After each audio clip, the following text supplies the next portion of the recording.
Salut les investisseurs, dans cette vidéo, on va mettre à jour l'analyse de Orange suite à la publication de ses résultats annuels. Avant de commencer, je vous rappelle de vous abonner à la chaîne si ce n'est pas déjà fait. On commence tout de suite avec le cours de l'action Orange. Bien, ce qu'on peut noter, c'est qu'il se passe quelque chose là. On a dépassé le sommet qui nous bloque depuis 2021. Est-ce qu'on est en train de changer de business model chez Orange? Est-ce qu'il y a de la croissance qui arrive à nouveau? C'est possible. En tout cas, le marché a bien apprécié la dernière publication, puisqu'on ne cesse de monter depuis cette publication, et on a dépassé les plus hauts. Donc ça, c'est intéressant et c'est positif. Regardons maintenant l'évolution du chiffre d'affaires. On a une décroissance sur 2024 d'à peu près 9%. Donc là, pourquoi? Qu'est-ce qui se passe alors qu'on a une croissance médiane de 1,2%? Est-ce qu'on a cédé des activités? Ou est-ce que le marché a fortement ralenti? À mon avis, il y a quand même un changement de périmètre, en fait, je pense. C'est pour ça qu'on est en décroissance, et c'est pas lié à la croissance organique. À vérifier tout de même, mais sur Orange, de toute façon, on est sur un secteur qui est très mature, une entreprise qui est très mature également, donc il faut pas s'attendre à ce qu'il y ait de la croissance par la suite.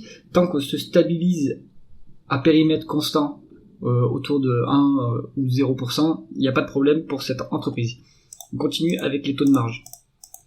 Taux de marge brut, stable, voire légèrement en hausse, à 39, près de 40%, donc ça c'est pas mal. Orange a une bonne capacité à maintenir les prix. En France, c'est un oligopole, hein. Il y a 4 acteurs, si je ne me trompe pas. Il y a possiblement des ententes sur les prix, on a souvent des procès sur ce sujet. Donc en fait les parts de marché ne bougent pas, et donc ça permet de maintenir les prix assez stables, voire de les augmenter légèrement. Donc bien, Orange en profite et monte légèrement son taux de marge brut. Le taux de marge d'EBITDA a également monté, en suivant le taux de marge brut, voire en augmentant plus vite. On a un record sur le taux de marge d'EBITDA, donc on a la meilleure efficience opérationnelle de ces 10 dernières années, donc ça c'est très bien. Ce niveau à 32,2%, c'est quand même pas mal, hein. Donc on a une bonne efficience opérationnelle. En revanche, le taux de marge net ne suit pas cette évolution. Est-ce que c'est comptable uniquement? Est-ce que au niveau des free cash flow, on est plus élevé que les bénéfices nets en termes de marge? Regardons ça. Si je me remets sur 10 ans, et si je me mets les free cash flow margin ici, ils sont stables, voire en légère augmentation. Donc en fait ici, on a un peu de déperdition en termes de résultats nets, mais en fait ça doit être lié à des dépenses non cash. On va regarder d'ailleurs la conversion des bénéfices nets en free cash flow. Au passage, je précise que les marges montrent que le business est quand même qualitatif. Alors, les free cash flow sont plus élevés que les bénéfices nets pour près de 30 milliards, donc c'est très bien. Est-ce qu'on est aidé par la variation du BFR? Pas vraiment. Est-ce que on a baissé les dépenses en capital? Pas vraiment non plus, donc on continue à investir dans le business pour développer l'appareil productif, ça c'est très bon. Pour la suite, si la croissance justifie qu'on continue à investir autant, mais est-ce qu'on a des other non-cash items? On a 26 milliards de other non-cash items, donc ça explique une bonne partie en fait de cette différence. Voilà. Après, si vous voulez avoir tout le détail, rendez-vous dans les tableaux de flux de trésorerie. Pour valoriser l'entreprise, si elle n'est pas endettée, mais elle est très endettée, on va voir, on utilisera plutôt les free cash flow que les bénéfices nets. On continue avec la rentabilité opérationnelle de l'entreprise. On est sur un rendement des capitaux investis de 6% en médiane. À l'heure actuelle, on est sur la dernière publication, on est à 6,3. Donc c'est pas très élevé, hein. La rentabilité est pas énorme, mais c'est des entreprises qui ont des énormes dépenses en capital. Donc il y a besoin de beaucoup de capitaux d'investir beaucoup de capitaux pour générer des bénéfices opérationnels. Donc ça explique ce niveau de rentabilité qui est assez faible. Après, ces business, ils sont aidés par la visibilité sur les contrats, sur les cash flows, etc. Donc même une faible rentabilité permet de quand même avoir de la visibilité sur la génération de bénéfices. Donc c'est pas si mauvais que ça. Maintenant, c'est pas exceptionnel non plus. On continue avec l'endettement. Donc c'est ce que je disais, on a beaucoup de visibilité sur les cash flows pour ce marché-là, sur la télécommunication. Donc on peut avoir une dette qui est plus lourde que sur d'autres business, mais ce qu'on voit, c'est qu'en fait elle est même pas si lourde que ça. On est à 2 fois et demi, même pas 2 fois et demi l'EBITDA en termes de dette nette. Donc c'est pas énorme, hein, c'est pas du tout préoccupant, surtout pour ce type de business. On est quand même à plus de 8 fois les free cash flow.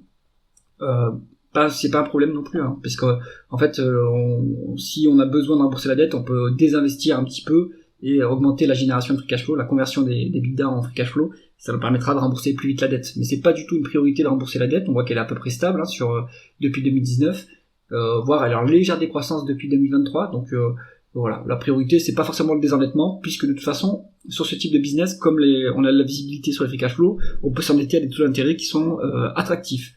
Donc pas de problème pour la dette.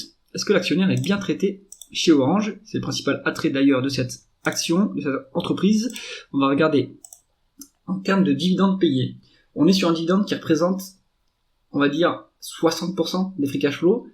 C'est pas alarmant parce que on a voilà une stabilité, une bonne stabilité des free cash flow. Donc ce dividende il va pas forcément augmenter. D'ailleurs c'est pas le cas, il n'augmente pas, mais il a déjà une rentabilité qui est intéressante. Si on calcule rapidement, on va dire que c'est 2 milliards 100 millions de dividendes sur 29 milliards de market cap. Voilà, mais c'est à 7%. Donc c'est quand même intéressant. Il n'y a pas de rachat d'actions sur Orange.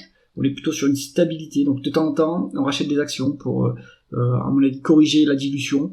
On va dire qu'on est plutôt sur une stabilité. Peut-être que ça vaudrait le coup de racheter des actions, d'ailleurs.